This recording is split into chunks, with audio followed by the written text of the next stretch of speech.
This is the third video on using the Reality Factory 2, Reality Factory 1 compatibility script set on Layer 1 of Reality Factory 2. I'd like to start this video by responding to something which was posted in the forums by Gekkito. Most of the things that the quote-unquote RF2 discussions have been talking about as quote-unquote theoretical maybe features are implemented now and beyond virtual. Not only this, but we are continuing to invest a significant amount of money in programmers and artists to take the engine a lot further than where it stands currently. I agree that there have been a lot of theoretical maybes posted about Reality Factory 2.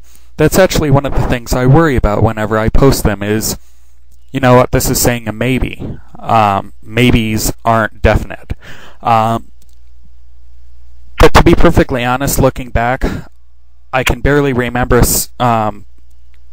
anything that I have said mentioned as maybes that I seriously considered that aren't actually in Reality Factory 2 right now, not as a maybe.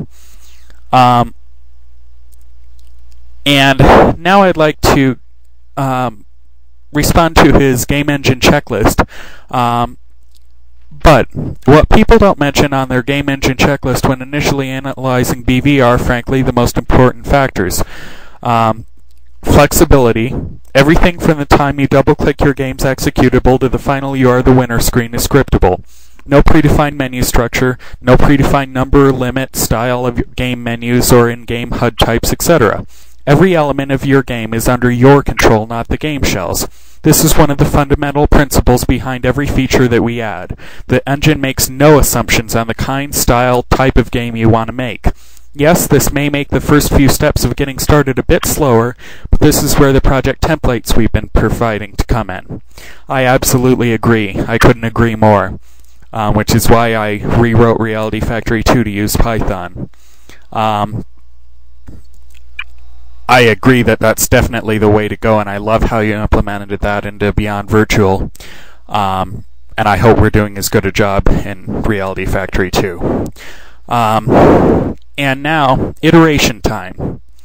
No level compiling, auto reloading of content, change a texture, the engine realizes it and reloads it, etc. Spend 2 years working on a game and you have no idea how much time you will waste waiting for things to be done with a typical engine.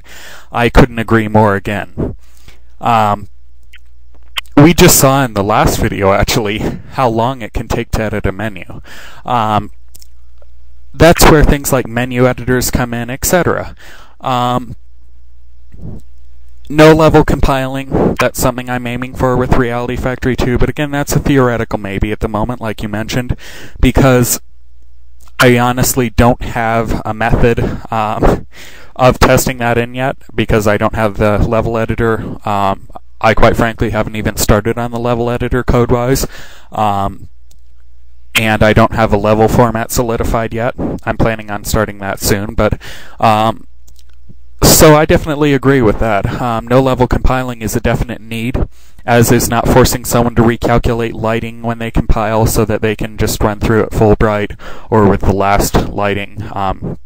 Sure, the textures, the light maps might be a little skewed, but that's okay.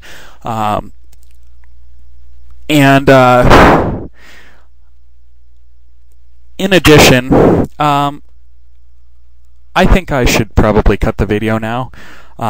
So, for now, goodbye.